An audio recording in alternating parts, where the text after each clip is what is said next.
and welcome to Ask an Addict. This is the first session I am going to be doing where you ask me questions and I answer them. Now the idea of this is I don't want it to just be about addiction. It's basically just a platform where I can ramble and ramble freely. As we all know from watching my videos, I like to ramble on and just talk because, well, I love the sound of my own voice and I love talking to you guys. So I thought this would be a cool way of me getting to talk more and you getting to know a little bit more about me. Now, I don't want this to just be questions purely based on addiction. Obviously, that's going to be a lot of what's going to come in, but it's just, I want to give you my thoughts on whatever you would like to hear my thoughts on. But we're going to start off now. I've got a few questions that have come in so far, and they are pretty much addiction based, which, you know, I sort of expected would happen, but I'm going to crack right into them. So the first one, and a big one that comes up a lot, is what was your turning point? My turning point for me was waking up naked on top of my bed. I had a roller skate under this rib. There was a pile of dirty washing next to me. I was lying on top of the covers sideways across the bed. And I was on my own and I had no idea of what had happened the night before, how I'd got home, or anything, basically. And I woke up and I thought, oh, wow, it must have been a big night. And I messaged a couple of people and they weren't talking to me. And I thought, oh, this is not good. And I had that anxiety that anyone who drinks to excess would know, where you're not really sure what happened, but you know something happened and you kind of go into damage control mode. Now, I'd been drinking heavily for years. Like I'd made a lot of bad choices around alcohol, and I'd been in this position many times before where you wake up and you know something's happened, but you're not quite sure what's happened, and then you sort of go into damage control and you start thinking to yourself, man, I really need to get on top of this and control my drinking. And I used to go and I'd spend like a week or two off the grog and just try and push myself and see how long I could go without a drink. It'd come like 2 or 3 weeks into it. I get to a point where I felt like, oh, see, I don't need to drink every day. I'm fine. There's no problem.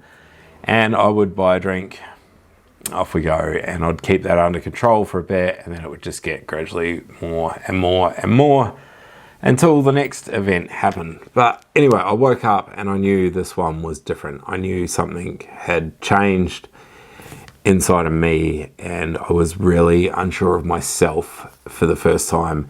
There have been a couple of things leading up to that, a couple of events in the weeks preceding that, where I had questioned my own alcohol usage myself, and I'd been thinking about it, and like any good addict, I would come to the conclusion that, it's not me, it's all these other external sources, and I would make excuses for my drinking, which, any addict, any alcoholic, anyone who does anything that's unhealthy, but they justify it to themselves, can also come up with excuses to justify it to the rest of the world, which is basically where I was at. So I was already questioning it, and then I woke up that morning and I knew something was different about this time.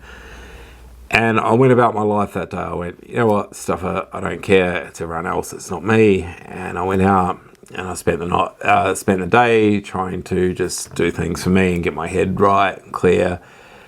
And basically what I was doing was putting off enough distance to where I felt it was acceptable for me to drink again. So I finished up my day. I went down to the Bottle-O, I grabbed a box of beers, and I sat down in my room by myself again. And I drank 3 Coronas, and I was halfway through the third one and it just didn't taste right. It didn't feel right. And I sat it down on the bed next to me and I went, this isn't good. This isn't good at all. And I went to sleep. And I woke up the next day and I was like, I've got to figure out what's happened. And I got chatting to a few people. And someone made the point for me that, are you okay with your behavior? And I was like, well, yeah, it could be better, but hey, I'm doing the best I can. And then the question got put to me, would you be okay if Mika was dating a guy like you? And there was only really one answer I could give to that, and that was, hell no. But I thought, in my mind, I thought like, oh, I'll raise her to know that she deserves more than that. But it was pointed out to me that I'm the male influence in Mika's life, so my behaviour is what she's going to see as acceptable. And I sort of realised in that moment that whoever I was and however I was what she would see as acceptable when she got older. And I knew there in that moment that I had to change, because if I wasn't happy with myself, if I wasn't happy with like looking in the future, and if I couldn't be happy for her to be seeing a guy like me, well, it's only me to blame if she ends up with that dude. So I realized in that moment that I had to be a better example to her, and a better man and a better human. And so that was really the big turning point for me. And I've got to be honest, in the early days, there was a lot of, I'm going to stop drinking and show everyone that it isn't a problem, that I'm not an alcoholic, that I don't have a problem with alcohol. And it took about 3 months for me to actually realize, 3 months of being sober, before I realized that I was actually an alcoholic. I always thought I had a drinking problem. And then I went to my first AA meeting and I was listening to everyone else's stories, and I was thinking, man, I'm way worse than all these people, and they're all alcoholics, and I just have a drinking problem. And then I went, oh wait, no, actually, maybe I'm an alcoholic too. And yeah, it was after that I realized I had a bigger problem than what I had originally anticipated, and I had a lot of trauma to heal and a lot of work on myself for recovery. It wasn't just a matter of not drinking to prove to everyone that I didn't have to drink. So yeah, that was a pretty big eye-opening moment for me. I visualized it in my head, like in that moment when that question was asked of me. I felt like I turned around behind me and looked at this big, dark, empty space, and someone flicked on a light switch, and all of a sudden there was this warehouse just full of all of my past mistakes, all of my bad choices, and all of the mistakes I've made in my life just staring me right in the face, like I'd never seen them before. I had never taken that good a look at myself to be able to see my own flaws and failings. And yeah, that was a really big eye-opening moment for me. When you see your own flaws and failings, we're all really good at ignoring that. We're all really good at looking for something else to be the problem. I used to always I'd get a speeding ticket and I'd be like, that damn cop sitting there wrecking my day, just waiting to give me a ticket and ruining my day, completely ignoring the fact that I was in fact speeding and breaking the law, and he was just doing his job and trying to keep the roads safe and keep me safe. But no, I would be angry because it was his fault that I was getting a ticket, not mine. Never mind. I was perfect. So a really big eye-opening moment for me to realize that all the hardship and all the trauma that I was dealing with in my life at the time was due to my own failings and my own mistakes and my own poor choices. Basically, in a 24-hour period, I went from thinking I was perfect and did nothing wrong and everyone else was at fault for everything. I went from that to realizing that no, I was actually a really, really horrible person, and I was pretty much everything that I hated in a person. I was that. So yeah, that was a really big shock for me to go from perfect to completely flawed. And I don't think I've ever really recovered from that, because in the past I used to always, just think I was perfect, so I would always look for reasons to excuse my behavior and make excuses for everything that would keep me looking perfect. Whereas now I've flipped the other way, where I'm always questioning and always second guessing myself and whether I'm doing the right things for the right reasons. So I find criticism really, really sinks hard into me now, because I'm like, am I going through that again? Am I thinking I'm doing a better job than I am? And I've just got everyone else fooled and myself fooled again, because like I've been there before. It's really hard to explain, but I struggle a lot with that, with my mental health. A great deal of imposter syndrome, I think, would be the best way to explain it, where, you know, if someone tells me I've done something good, I then look at it and go, ha, trick them. If only they knew how terrible I really was. And yeah, I'm always, rather than looking for reasons to show why I'm perfect and why I'm so good, I'm looking for reasons to show why I'm so bad, which is not great when you're dealing with depression and anxiety. Anyway, that was the big turning point for me. So that was long enough on that one. Next question. How long have I been sober for? I don't want to answer this question because I don't want to tell you the truth. But I'm going to, because that's what this channel is about. It's about open honesty and the truth about my struggles. So I did 18 months and 2 days sober. I went through a hell of a lot of other stuff during that time, and there was a lot going on in my life which I've never shared on this channel, and I won't ever share because that's really personal and involves other people. Like we all know, personal, I will share anything you have. I'm an open book to you. I will share my deepest, darkest thoughts and insecurities with you. I will be completely vulnerable and open, unless it involves someone else. If it involves someone else, I don't want to talk about it because they don't have an equal platform that I have, and I would only be giving you my side of the story, and I don't think that's fair at all. So yeah, those are always going to be off limits for me, anything that involves other people. But I was struggling and I had a hard time. I also did a lot of work in healing and a lot of recovery and a lot of work on myself, and I'm really proud of those 18 months and 2 days. It was a really, really positive experience for me, and I'm proud of all the things I achieved there. Something traumatic happened. I finally snapped. I knew I had to hurt myself, and the easiest and safest way I could think of doing that was to drink. And I'll never forget standing at the bottle-o and holding back tears and shaking as I brought a bottle of whiskey, and then just coming home and writing myself off. And I woke up the next morning and I felt like I had just woken up from an autopsy, like I was in a bad way. And yeah, I thought to myself, I have really made a huge mistake here.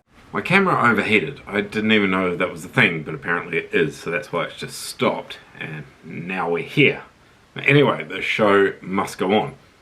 So I woke up feeling terrible, like absolutely horrible. I hadn't drank a drop of alcohol for over 18 months. I drank 6 beers, I think, and most of a bottle of whiskey, and went to work the next morning, just dead, just really dead.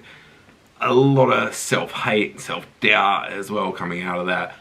But I was like, you know what, I'm going to regroup. It's just a slip up. I know that's not the answer. I need to get myself back on track. And I did for a couple of days, and then I didn't again, and it got worse. And anyway, like all the videos are there. I recorded it all because that's what I do apparently. So you can go back and watch all that. That was, oh wow, that was nearly a year ago now. So it was about 10 months ago. Since then, it's been an on again, off again thing. So I will stop drinking for a while, have some time off, and work on rebuilding myself again. And then something will come up and I'll just slip back into that old habit of having a couple of drinks. And I'm going to say, it hasn't been out of control. It's been literally like I haven't been drunk for a very long time, which is not great when you're supposed to be sober. But when you're an addict, it's also quite good to not fall entirely back into that trap. And I know I'm just making excuses for myself right now, because realistically I want to be sober. I have noticed when I slip and just get back into those old habits and I think, oh, it's cool, it's under control, it's nothing really to worry about, I lose motivation and I go back to just staying at home and hiding from life and not dealing with problems and not feeling the stuff that I need to feel and working on things, I just slip back into that habit of losing myself on my phone or in social media or YouTube or whatever, and not being present and not living my life. I fall into these habits where I have the time I have with Mika, and that's my life. That is what I live for. I live for those moments and I live for those times. Outside of that, I'm really lost. I don't know what to do with my life. I've just got through this weekend without her, and I walk around for the weekend like a lost puppy, just trying to find ways to fill in the time that doesn't involve sitting around and drinking. So yeah, how long have I been sober for? Not long at all, but I am working on it. I am still working on it, and I'm still trying to do the best that I can. And it's a commitment thing, I think, really, at this point. I'm finding it really hard to commit to that idea that I will never have a drink again. Yeah, it's difficult, and it's something I'm working on every day, and it's something I'm finding really hard. And honestly, sitting here talking about it and talking out loud, I feel really silly, because I know life is better for me without alcohol. I know alcohol doesn't bring anything to my life, yet I'm finding it incredibly difficult to let go of it again, which seems quite stupid and quite counterintuitive. I have a video on that whole entire subject coming up really soon. So yeah, just how long have I been sober for? Not very long. To answer that question in a long-winded, roundabout kind of way. The next question we have here, the term addict, letting go of it, and how do I feel about letting go of that? Well, I haven't let go of it. I find the term addict to be actually really empowering for me. When I had a drinking problem, when I first got sober and realized that alcohol was taking a toll on my life, I had a drinking problem. As far as I was concerned, turns out I was pretty wrong about that.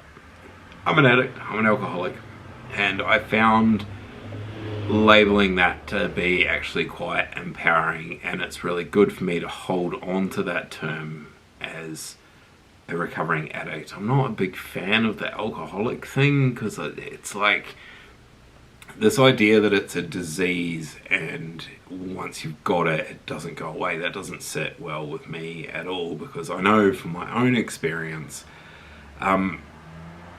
yes, I'm an addict. Yes, I have an addictive personality. Yes, I have been addicted to this substance, but I've also stepped away from that, and I have worked on recovery.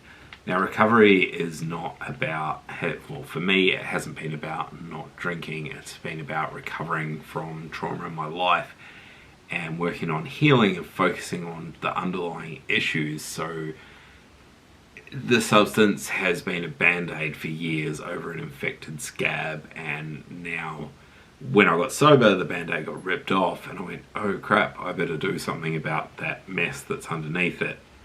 And that's what I've been working on. And I think as an addict, that's the whole thing with addiction and being an addict, is you are just trying to keep that band-aid on there, and when something oozes out the side, you slap another band-aid on it, and eventually you keep going like that until it just gets out of control, and your whole leg's about to fall off, and then you go, oh crap, I actually better go and see the doctor and fix this up. So yeah, that's kind of where I fall on that term for me. I'm okay with being an addict. I'm okay with being an addict in recovery. Even though, as I was saying in the last question, I have been struggling to get back on that wagon full time and get back to being sober. I still have felt like a recovering addict, because I'm still working on the issues that are driving me to use and that are pushing me to be looking for an escape and to get away from those things. That's, yeah, like I say, for me that's a really empowering term, because I can be an addict and I can fall and get up again.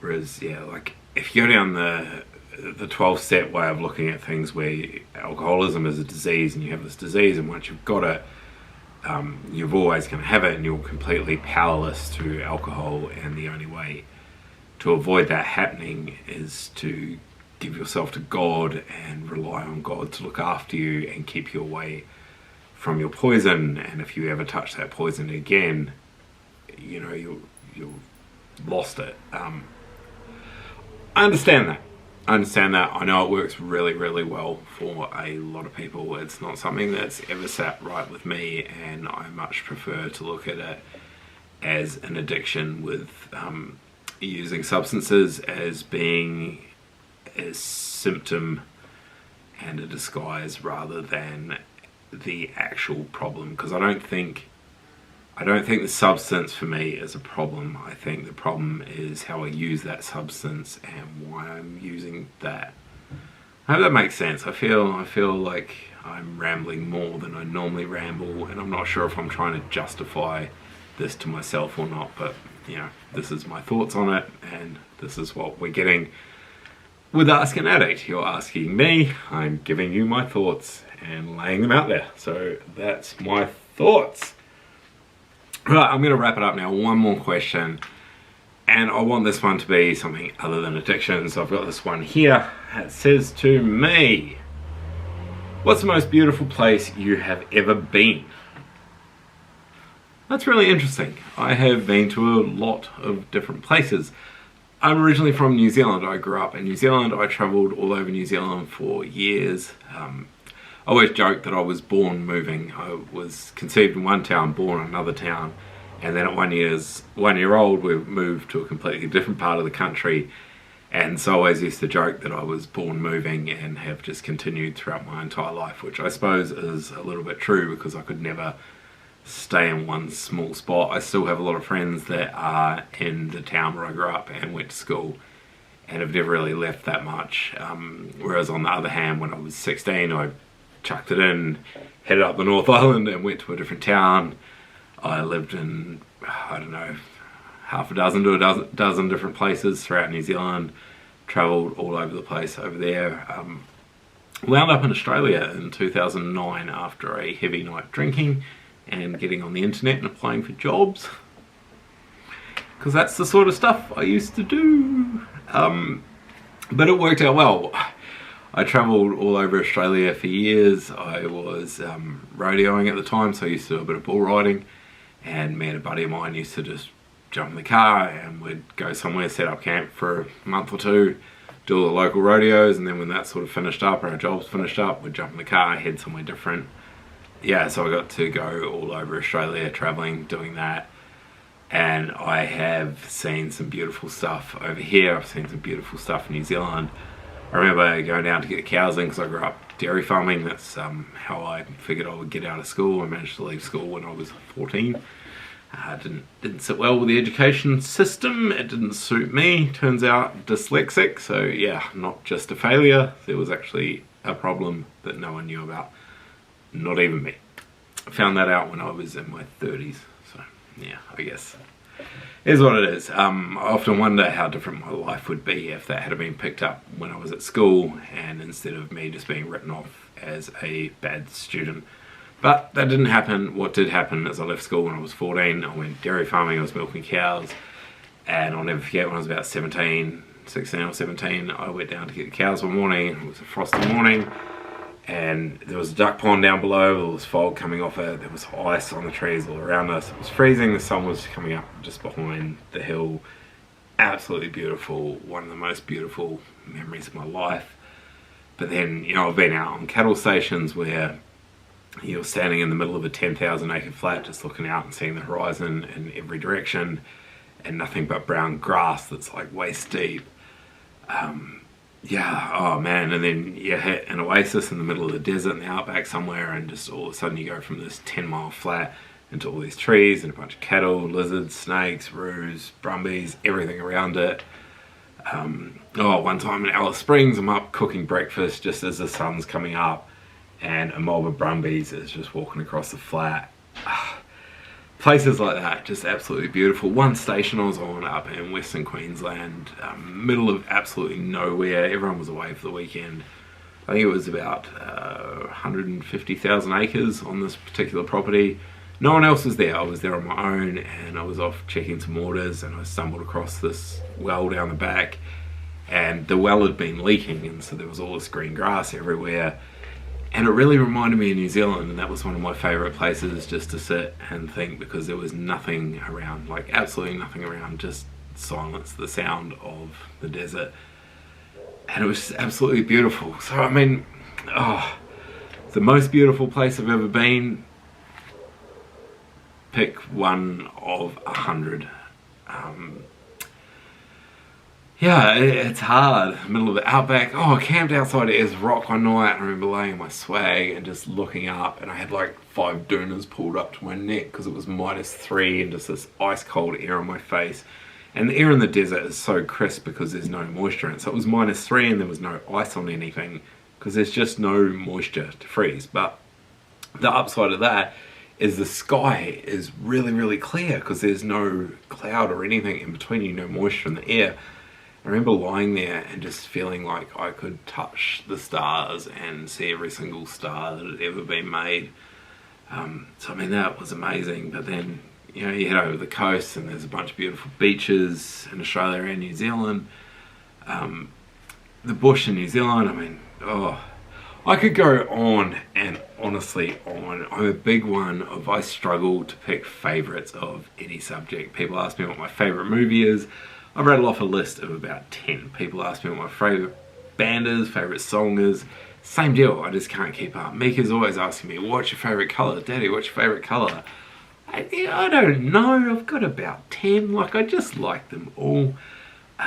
Yeah, so I think, like, the type of person I am, I'm quite intense. So if I like something, I generally like it too much.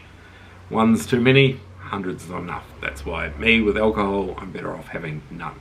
If I have none, I'm fine. If I have one, I want 100. That's kind of how my brain works. So, you know, if I like a particular place, well, chances are I'm probably going to like the opposite place somewhere else. I'm just going to love all of it.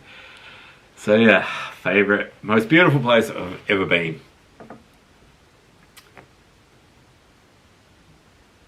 Honestly, I gotta say,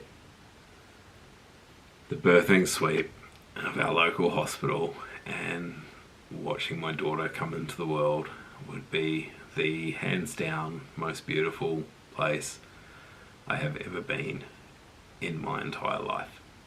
So yeah, on that bombshell, I'm going to wrap things up. Thank you so much for sticking around and watching. I hope you've enjoyed this. Please leave your questions in the comment, DM me on Instagram, Facebook, any of the other social medias. And if you want me to answer your questions, let me know. If you've enjoyed this and enjoyed what we're doing here, give it a thumbs up, and that's how I'll know whether or not to keep doing these. If it's just me rabbiting on and no one wants to hear, there's a bug in here. No one wants to hear my thoughts on anything, that's fine. Let me know. I won't bother doing another one. But I thought it was something different and something we could do together and hopefully get to know each other a little bit better. So if you've got questions, drop them in the comments. DM me, Instagram and Facebook, links for that in the description. Please like and subscribe to the video if you want to see more of this. Check out the rest of the channel for more videos. I love you. I'll see you next time. Bye! Don't wake me up.